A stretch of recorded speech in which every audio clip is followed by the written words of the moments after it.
The Temple of Dendur is one of the most remarkable artifacts in the Met, or for that matter, any museum.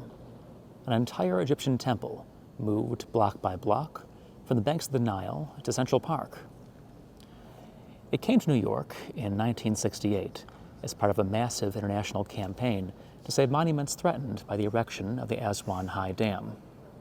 It was packed into 661 crates and brought here to this gallery, purpose-built, whose natural light and cliff-like back wall evoke its original setting.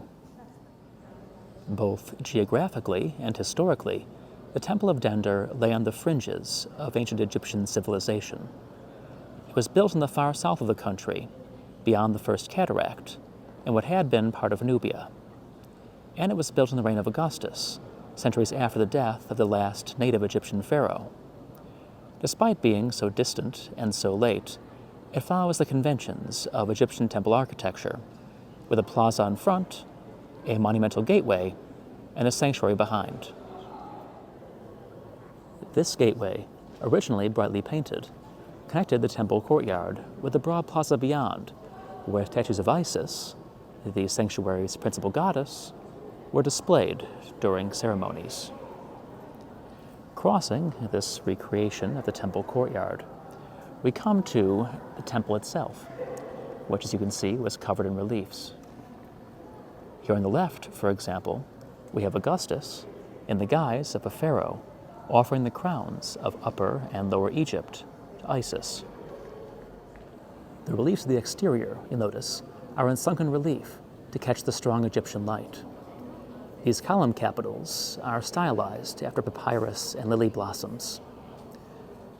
The so-called offering hall within is not decorated, but the sanctuary beyond it is.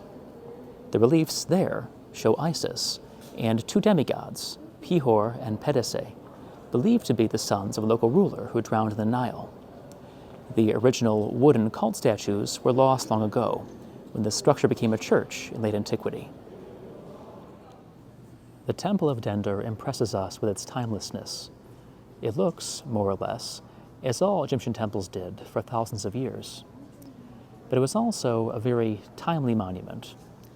It was built a little more than a decade after Augustus annexed Egypt to the Roman Empire, and shortly after, his governor Petronius mounted a serious campaign against Meroe, just to the south. This temple was a sort of imperial outreach, an attempt to convince the inhabitants of this far-flung region that Rome would be a sympathetic overlord.